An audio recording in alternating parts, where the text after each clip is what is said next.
Hello everyone, welcome back to my channel. It's been a minute. So today I want to go through my top books of 2025. I have 4 honorable mentions and I have 10 top books, and they are in order. So I feel like that's a given. That's a given. I'm gonna start with the honorable mentions. I'm gonna go through these pretty quickly because I feel like the only reason they're on here is because of a personal opinion or because they're just other books that I liked more than this in the grand scope of things. I believe I read somewhere around 53 books last year. I don't fully remember. The moment that the year ended, like my brain just... Let me see, how can I see this? Okay, I read 59 books. Keep on saying 53. I read 59 books? Wow, that's insane actually. Wow. Well, I did better than I thought. But the moment that 2025 ended and sort of January 2026 ended, because I think that's an extension of 2025 to a certain extent, then after that, like, everything but 2025 just disappeared from my head. Anyways, some of these I read at the beginning of the year, in the middle, at the end. I will talk about it, but it will be pretty brief because I want to dedicate a majority of the video to the top 10 books, because there's a reason why they're top 10 and I want to talk about it. I didn't hate any of these books. I think none of them had a lower rating than probably 4.5, so these were all excellent. However, there are some that, just didn't make the cut, because it's difficult to choose a top 10 books when you've read 59 books. I was going to do like a top 15 instead because I felt like that was more relative, but then I decided I'm just going to make them honorable mentions instead. So these aren't bad books. Just for me, there are other books that worked much better in the grand scope of things. The first book I have is The River She Became. I did read this as an ARC. So an ARC, if you don't know, is an advanced reader copy, meaning that influencers like me, influencers, book reviewers and stuff like that, get sent, whether it's an ebook version, a physical version, or like an audiobook version of a book before its release date, so that we can read it, review it, and hype it up in with our reviews and talking about it and putting it on people's radar, so to speak, especially if, and I try to do this, especially if it's someone I know personally, or if it is a book by like underrated author, or if it's a book specifically by a person of color and someone who is a marginalized, and someone who has like a marginalized identity. So I want to highlight those books specifically. The River She Became is the first in a duology, which I do want to reiterate again and again, because I went into this not knowing that it was going to be a duology, because it's not written anywhere that it's a duology. Like on Goodreads, when you have like a series, it says like in slight grayish font, in slight italics, it says like so-and-so number 1, so-and-so number 2, right? So for example, if we're looking at like the Lord of the Rings books, it would say Lord of the Rings number 1, and then for Two Towers it would say Lord of the Rings number 2 or whatever, right? So yeah, so I didn't know that this was going to be a duology, and then I screamed in the author's DMs. Love Emily to bits. I screamed in the author's DMs being like, Emily, this better be a duology. Please tell me there's another book. She's like, yes, I'm writing the second one. And then when I told my mom about it, because I was in the living room and she saw my, real life reaction to it, to the ending, she's like, wow, it must be nice to, read books that by authors are actually alive, because when I was your age, when I was in school, we read books by authors that were dead. So we couldn't exactly email them. So we couldn't exactly, message them, especially on something like Instagram, because Instagram didn't exist back then. Anyway, so this is a fantastic book. It's a romantasy, meaning that it really blends. I think, I'm not going to go into it, but for me, romantasy is a cool blend of romance and fantasy, right? And that's a whole other thing. And it doesn't, like, the romance shouldn't take away from the fantasy, nor should the fantasy take away from the romance. There should be a balance, right? It shouldn't be more romance than it is fantasy. I don't think that's what romantasy should be. But that's a personal opinion, so don't come at me. But The River She Became sort of starts as a fantasy and then has romance that comes equal to the fantasy. And I think this is where Varga really shines. The author, Emily Varga, really shines because, I said I was not gonna talk about it for long, because she really does an excellent job of blending it, because our main character goes to this Fey world And her first task, her main task, is to bring down the wall that's separating the humans from the Fae, to find her mother, to save her people, and to find her mother, who crossed the river, went on the other side, and then just disappeared. And during that time that she's on the other side, she meets the love interest, but they don't really like each other. So it's a slight enemies to lovers situation. So, they don't really like each other, but then it progresses into more of a mutual understanding, and then allyship, and then they become allies, and then become friends, and then they become lovers, so to speak. So I think she did an excellent job. And I would highly recommend it. I believe this comes out in, I want to say June. So, yeah, check it out. Next, we have Sunrise on the Reaping. The reason why this is an honorable mention is because, as much as I love this series, as much as I love this author, as much as I love these characters, this was fan service. And I hesitate to say this because I know that the Hunger Games fans can be a little much, but I think this was fan service. I think that Suzanne Collins, I think she did a fantastic job with coming back with not just a story, but with layers to the story, because it talks about propaganda and statewide, all that stuff, and changing the narrative and all that stuff. And it talks about real things that are happening in real time right now, but I don't think it was necessary. And as much as we like to put her on a pedestal because Suzanne writes, when she has something to say, isn't that for everyone though? People write because they want to say something. I feel like we put her on too much of a pedestal. And I feel like there are many more authors, especially authors of color, that write something when they have something to say because it's a lived experience. And I feel like they should be also brought up in these conversations, and they should also be equally praised, if not more praised, in these conversations. But I'm going on a tangent. Either way, I thought Sunrise on the Reaping was fantastic, but I do think it was fan service to a certain extent. It was heartbreaking, it was harrowing, it was very, very sad, and I'm very, very sorry for all the trauma that Haymitch has gone through. And Snow is an evil, evil human being, beyond evil. But I don't think this was necessary. I think this was fan service for the most part. Next, we have Deathless. Now, I know that some people who, especially those that watch my channel on the regular, or that have been watching my TikTok/reels, they're like, what do you mean this is an honorable mention? You don't shut up about this book. And the reason is, I just liked other books better. I thought this was fantastic. And I actually, when I go to write out the points that I want to say in a short form video, I genuinely hesitate recommending this unless it's really relevant to the point that I'm trying to make or the list I'm trying to make.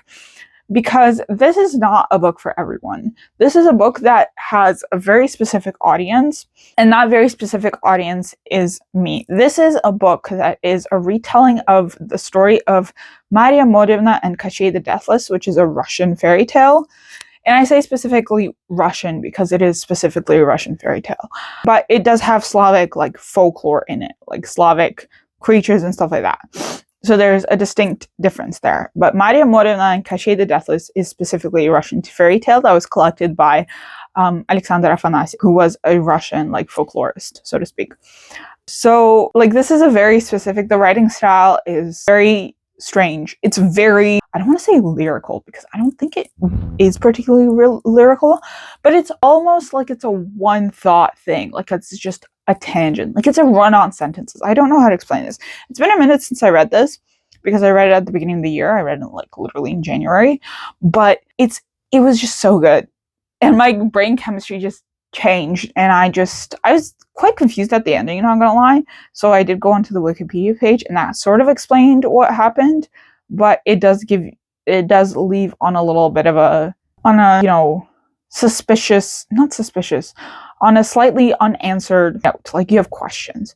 So this was great. I thought it was fantastic. It's set during the Soviet Union, a bit pre-Soviet Union, pre-establishment of Soviet Union, and then during the Soviet Union, so during World War II and stuff. So check trigger warnings if needed, because I think there were some scenes that were oh yeah. Next, we have House of Dusk, and this is the last honorable mention. House of Dusk I read, I believe, during the summer, and I do have a vlog about it. And during that vlog, I was dealing with allergies, which seasonal ones, which is so weird because before that, I've never had seasonal allergies. Like, I've just never experienced the pain that was seasonal allergies. And allergy meds did nothing for me. So, like, I had to just pull through with it. I just had to deal with it. So House of Dusk follows our main character, and this is pulling on like Mediterranean sort of area mythology and sort of vibes, so to speak. So this has like Greek, Rome, I think like Egyptian influences as well, I would say, just because of the structure of certain things that are explained, and just because of the certain characters that appear. It's very Egyptian mythology-esque because there's a snake character, and apparently he's like if he gets released, like, it's going to be the end of the world, which is very similar to the snake in Egyptian mythology who swallows the sun. So House of Dusk follows our main character, who was a warrior. She was like a soldier in the past, and then she sort of was absolved of all her sins, and she became a nun, and she has fire powers. And this was great. There's like a murder at some point, and she has to go investigate that murder, and that murder somehow connects to her. And there's a man that looks very familiar with like green eyes, and she doesn't know why he looks so familiar, and so she sort of runs after him, so to speak. So yeah, so those are our honorable mentions, and so we begin the top 10 books of 2025. Number 10, I have The Devils by Joe Abercrombie. And this was such a surprise to me because I've heard mixed reviews about this. I know that people love his First Law trilogy and just everything with those books. This is definitely a different sort of direction from the First Law trilogy, I would say. This is another trilogy, but it's completely separate from the world of the First Law.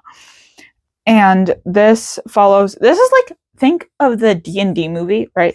The Dungeons and Dragons movie. And just like, make it grittier and darker and more adult, so to speak. So this follows a group of like sort of ragtags, hence the D&D reference. You have like a werewolf, you have like a magician, you have a vampire, you have like a soldier that, and you have like a street urchin. I think I might be, and you have a priest. That's also what you have. You have a priest. And the street urchin, turns out she's like a princess or whatever, so they have to go to this city so that she's crowned like queen or whatever, and takes her throne from like her despotic uncle, I think, or is it brother? Maybe brother, I don't remember, but from like a despotic family member. And I thought it was fantastic. I say I enjoyed this more than Blade itself. And I did start and before they're hanged, but I just wasn't vibing with it. I don't know what it was.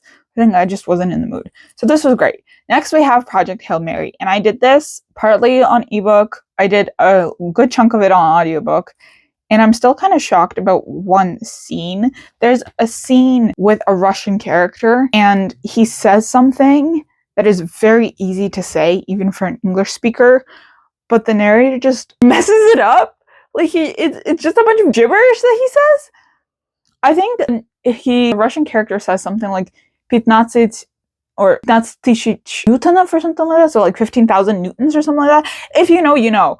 But like I'm still flabbergasted about it, to be honest. I'm truly still in shock.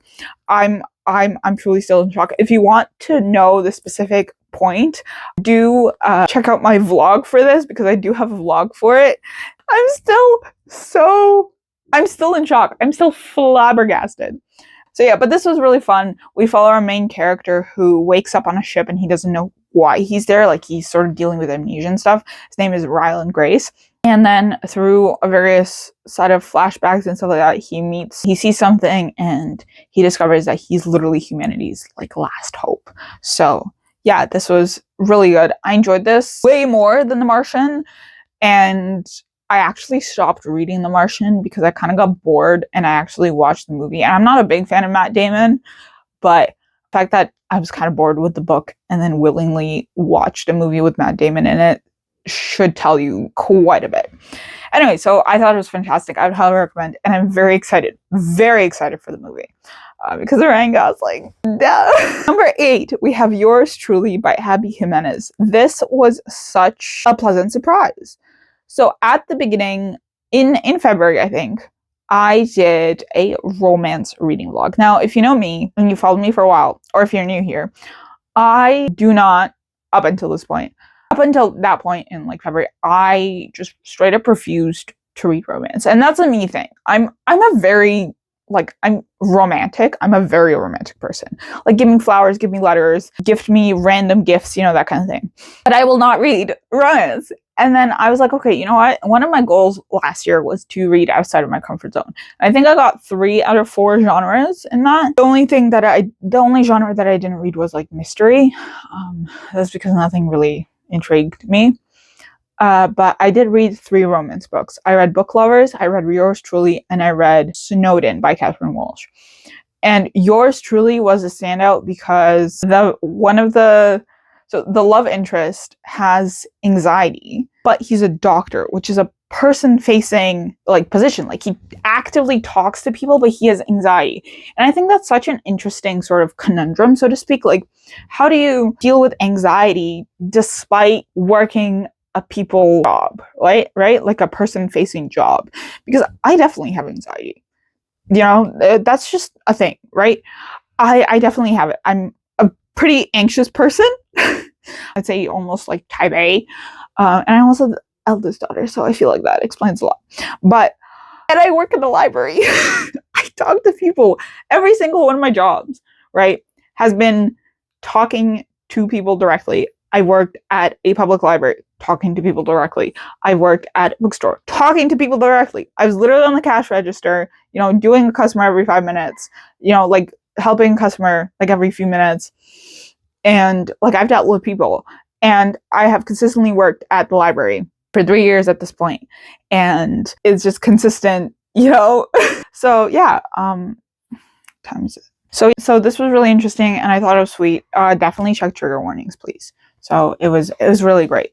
Next, we have Legendborn. Oh my god, this was so good. This was such a pleasant surprise. I was shocked. I was flabbergasted. Truly flabbergasted, because this was so good. This follows our main character, Bree, who believes that her mother's death was not an accident. Like, there was something more sinister to her mother's death, and then she sees demons and people fighting demons, and so she tries to figure out where they came from. So she goes to the school that her mom went to, and she sort of discovers this secret society that sort of follows the line of like Arthur and Knights of the Round Table. So there's like an Arthur figure, a Lancelot descendant, a Merlin descendant, and so it's so good. I don't want to spoil it. Just go into this knowing as little as possible and just experience the arc. I need the next book so bad. I think this is going to be, I think that there's going to be 4 books. I hope there's going to be 4 books. Because what the hell was that ending, Tracy Deonn? What the hell was that ending? I need the next book, please. Next we have, this is 2 books in one, which I feel like is cheating, but I liked both of them quite a lot. We have Ornithologist, Field Guide to Love, and Geographer's Map to Romance. I talk about these books all the time. I think these were the funniest, wittiest historical rom-coms, fantasy historical rom-coms that I've ever read. I think India Holton truly has the mind of like a genius. Like, I truly think that her humor is right up my alley. It's like this dry British humor, and it's fantastic. In the first book, we have followed 2 rival ornithologists, so those that study birds, that have to go on this like mission around like England, or like around Britain, I think, or something like that, to find this specific bird. In the second book, we follow the cousin of the male character, who is in a marriage, is in a convenient marriage of inconvenience, I guess. A marriage of convenient inconvenience, I guess you'd say. And they're both, because the girl, like, the woman, the female character switched her last name to his, they both get like a letter asking them to go to like Wales and figure out these like tornadoes, like what the hell's happening. So they go, and hilarity ensues. Hilarity! These are so funny. They're just so good. I cannot stress this enough. Next we have, I feel like now that I think about it, I feel like I should have probably made this up higher. Like, you know. Okay, this is number 5. Pride and Prejudice. I love this book. Everyone that has been recommending it to me since I was 15 years old, thank you, but I don't think that it would have done me, like, it would have changed me the way that it did when I read this at like 22 years old. because I was still dealing with a breakup, right? I was still dealing with my emotions and that breakup and stuff like that. And then literally a month after I finished Pride and Prejudice, which is my first book of 2025, I meet my boyfriend, and we, on March 3rd, we will hit 1 year. So it'll be like our 1 year anniversary, which is just insane to think about. It's truly insane to think about. Anyways, so Pride and Prejudice, if you don't know, if you've been living in a rock, is a true classic. Jane Austen is so funny. She is so witty, and it's just the hilarity that ensues. And she is so brilliant, and I'm so excited to read like more of her books. I really want to get to Sense and Sensibility. We watched the 1995 version like a week ago, 2 weeks ago with my mom, and then we started talking like that old-timey English and stuff, and my mom refers to my dad as Mr. Bennett, and it's just so funny. And I'd be like, Mama or Papa, and she said we were cleaning the kitchen after we paused the series a bit, and we were cleaning the kitchen, and my mom's like, isn't it a good thing that I have a son so that the estate can pass on to him? Because my mom has 2 sons, right? And 2 daughters. So yeah, but it was really funny, and it was just a cute bonding moment. And then the next day we finished the 1995 BBC series, which is, oh my God, fantastic. It was so good. It was so good. Oh my God. I cannot stop thinking about it. But we finished the 1995 series, and then we watched Sense and Sensibility with Emma Thompson, Kate Winslet, and Alan Rickman. Rest in peace, bro. I miss that man so much. And it was so good. I had no idea what would happen in the story because I haven't read the book, and it was just such a pleasant surprise, and I'm so excited to read like Mansfield Park and Emma and Northanger Abbey and Persuasion, and just, oh man, I'm so excited. I'm so excited to read all of these. So Pride and Prejudice is just fantastic. It's like the original enemies to lovers story. So like any enemies to lovers that comes after Pride and Prejudice, like Pride and Prejudice definitely like was the moment. It was the moment. So good. Next we have Blood Over Brighthaven. This took me by surprise. I was like, nah, surely it can't be that good. Y'all, it's that good. I started reading the prologue because someone said, just read the prologue and come back to me and don't and tell me that you don't want to continue. Guys, read the prologue. I think I have a blog for this as well, so I'll link it all down below, but holy cow, this was so good. Dark academia, magic, typewriter magic, I think that's what it is. I just go into this as blind as possible. Yeah. Now we enter the top 3. In number 3, in the bronze place, we have The Raven Scholar. I didn't know what to expect from this. I think I have y'all are gonna kill me for this. I have an arc. So I was really surprised that this blew up all over the internet. And I was really surprised at how much I enjoyed it because, well, I really need to start reading my arcs. But I am actually reading an arc that I have, so I will talk about it once I finish that. And it's so good. It's so good. Oh my God, you guys don't understand it. It's so good. I already know that one's probably going to be like my top 10 of like 2026. So when we get into 2027, okay, I'm going to stop talking. The Raven Scholar. The Raven Scholar is such a unique story, and just like Blood Over Brighthaven, and I think Project Hail Mary, go into it blind. I'm not going to talk about it too much, but I think I was hooked. Like, they had their claws in me, and I was hooked. I thought this was so good. The characters were fantastic. The love story was fantastic. The romance isn't front and center, which I liked. And we were very much focusing on like the magic and the mystery aspect. There's like a murder and this competition and stuff like that. And oh my God, it was so good. And the narrative style is really, really interesting. And that's all I'm going to say. In second place, in silver, we have the one and only The Count of Monte Cristo. This took me a month. I made a reading vlog of this. Beyond the basic stuff, I didn't know what this was about. I didn't know what would happen. I didn't know what it would discuss.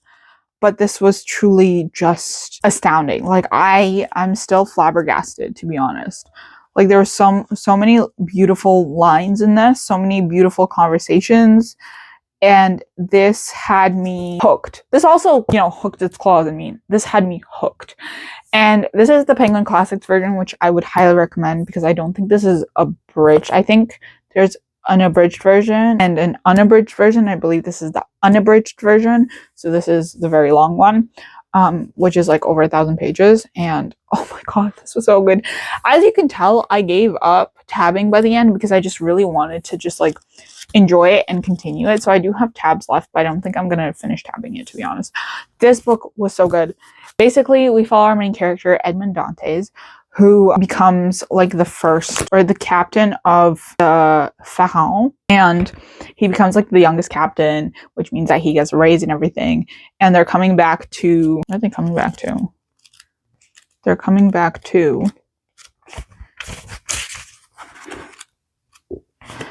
coming back to Marseille. Yeah, they're coming back to Marseille, and he has a lover named Mercedes, and he gets accused of something.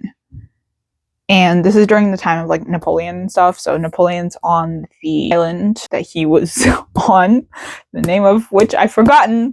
But anyways, so Napoleon supposedly, you know, he's a Napoleon supporter and stuff like that. And he gets thrown into the Chateau d'If. And it is very difficult to escape the Chateau d'If. And there he meets the Abbé. And the Abbé teaches him to write, mathematics, science, astronomy, philosophy, history, all that stuff. And then he escapes the Chateau d'If. And he finds a treasure that the Abbé told him about. And he becomes Le Comte de Monte Cristo, the Count of Monte Cristo, because that is the island where the treasure was. And then he enacts revenge. It is so good. It's so good. Oh my god. Just 1,000 pages of pure mastery. It just keeps going up and up and up. The stakes are so high. And truly never a dull moment. Just like the Raven Scholar, never a dull moment.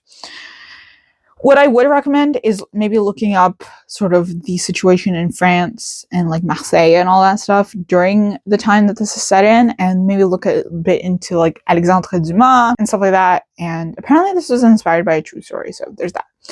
But yeah, and then in first place, gold winner of 2025, we have the one, the only. If you know, you know. If you know, you know the answer already.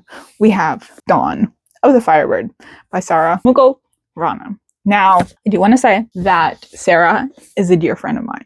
However, this does not change the fact that I love this book. I knew I would love it. I didn't realize how much I needed this book. Because, wow, Sarah stabs you in the heart, and then she like teleports and stabs you in the back. And then she teleports and stabs you in the leg. And then she helps you bandage up. So I don't know what else I can say except that the main character's name is Camila. So, and it rhymes with my name because my full name's, and this is Islamic folklore. This is Persian folklore. This is just like, oh my god, it is so good. So good.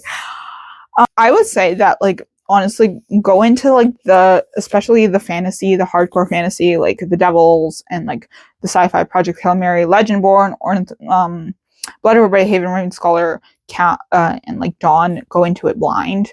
But you can read the synopsis because the synopsis doesn't give much. But the twist in this, diabolical. I actually cried. I was in tears. I was full on. This was like 2 o'clock in the morning. I was in tears. I was crying. I was in bed cuddled up and I was crying. And I have a vlog for this because this was part of my Unread Archives series where I read books off my shelf. So I really wanted to read this, and my sister actually bought me this copy when we went to Toronto for her birthday. And it has sprayed edges. Look at that. This is like the only book, I think. No, this is one of 2 books that I have. Because the other book that I have was 3 books, I think. Well, Strength of the Few has like solid sprayed edges, so I guess that doesn't fully count. But Catabasis has very nice sprayed edges. Although I soft DNF'd that one, but oh my god, this was so good. So yeah, can't really say much. And that is it for this video. I know it's been a bit long. It's been a minute. I hope you enjoyed, and I will see you. Let me know your thoughts down below. Let me know your favorites, your honorable mentions, all that fun stuff. And I will see you in the next one. And as always, follow me on all my socials and subscribe, please. I want to get to 1K before the end of 2026, and I'd really appreciate it. And I will see you in the next one. Happy reading.